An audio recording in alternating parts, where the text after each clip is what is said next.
अगर मैं कहूँ कि रमज़ान की 27वीं रात, अल्लाह के घर में बैठा एक शख्स कातिल समझा जा रहा था, तो क्या आप यकीन करेंगे? वो नौजवान एतिकाफ में था, हाथ में तस्बीह, आंखों में आंसू। लोग इसे सबसे ज्यादा नेक समझ रहे थे।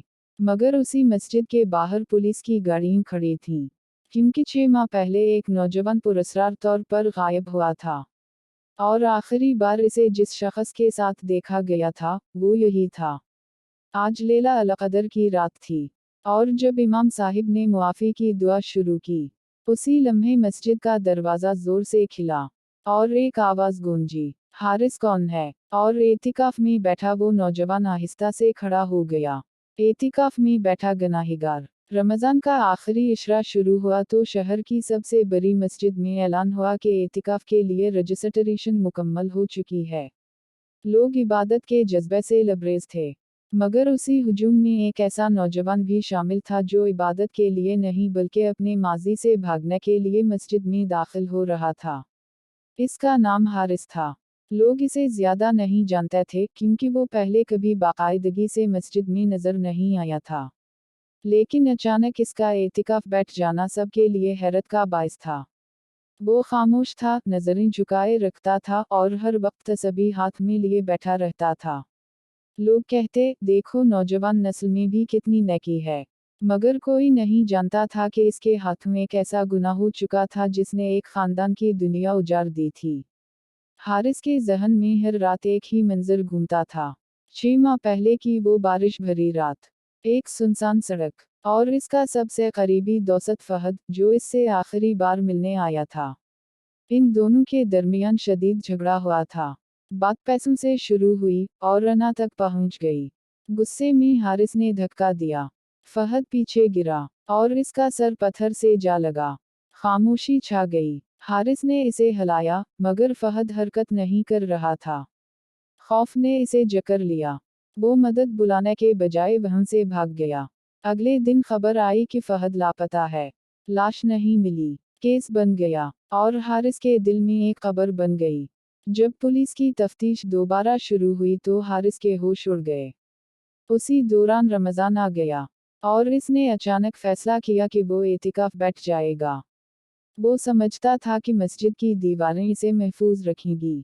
वो समझता था कि अल्लाह के घर में आकर इसका खौफ कम हो जाएगा। मगर हुआ इसके बरअक्स। हर सजदे में इसे फहद का चेहरा नजर आता। हर तिलावत में इसे आयत अजाब सुनाई देती। हर रात वो चौंक कर जाग जाता, क्योंकि इसे लगता कोई इसके कान में कह रहा है, अल्लाह के घर में छपकर भी बच नहीं सकोगे। मस्जिद में एक और शख्स एतिकाफ में बैठा था, फहद का बड़ा भाई जैन।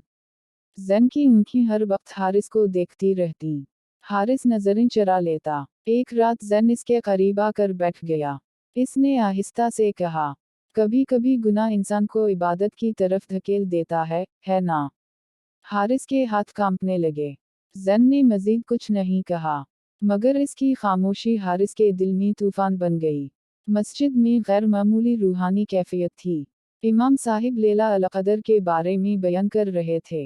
वो कह रहे थे, आज की रात सच्चे दिल से मांगी गई मुआफ़ी तकदीर बदल सकती है। ये जुमला हारिस के दिल में तीर की तरह लगा। वो सजदे में गिर गया। पहली बार इसने दिल से दुआ की, या अल्लाह, अगर फहद जिंदा है तो इसे सलामत रख, और अगर वो मर गया है तो मुझे सजा दे दे। उसी लम्हे मस्जिद के दरवाजे पर शोर हुआ। पुलिस अंदर दाखिल हो रही थी। सब नमाजी हैरान रह गए। इंस्पेक्टर ने ऐलान किया, हम एक लापता नौजवान के केस में पूछगछ के लिए आए हैं। हारिस का जिस्म सुन हो गया। जैन ने सीधा इसकी तरफ देखा और कहा, आज सच बोल दो। हारिस उठा। इसके कदम लरज रहे थे।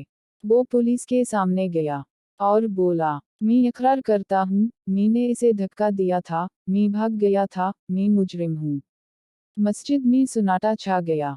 मगर असल झटका अभी बाकी था। इंस्पेक्टर ने फाइल बंद की और कहा, लाश नहीं मिली क्योंकि वो मरा ही नहीं था। हारिस ने चौंक कर सर उठाया।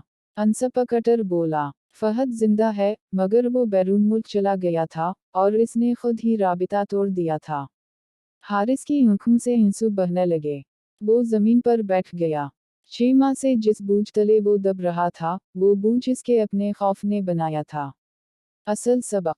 जैन इसके करीब आया और बोला, फहद ने कहा है अगर वो वापस आया तो सबसे पहले तुमसे मिलेगा, मगर तुम खुद से कब मिलोगे? हारिस ने पहली बार सुकून का सांस लिया। इसने जान लिया कि सबसे बड़ा गुनाह धक्का देना नहीं था, बल्कि सच से भागना था। एतिकाफ ने इसे छुपाया नहीं, बल्कि बेनकाब कर दिया। 27वीं रात इसने पुलिस के सामने नहीं बल्कि अल्लाह के सामने इकरार किया था। और वही इसकी असल रिहाई थी। चंद हफ्तों बाद फहद वापस आया। वो जिंदा था। इसके सर पर पुराना जख्म का निशान था। दोनों दोस्त आमने सामने खड़े थे। हारिस की आंखों में शर्मिंदगी थी। फहद ने आगे बढ़कर इसे गले लगा लिया और कहा, मैंने तुम्हें उसी दिन मुआफ कर दिया था, तुमने खुद को मुआफ करने में देर कर दी। मस्जिद की अजान गूंजी और हारिस ने पहली बार दिल के सुकून के साथ नमाज अदा की। क्योंकि अब वो एतिकाफ में बैठा गुनाहगार नहीं था, बल्कि तौबा करके बदल चुका इंसान था।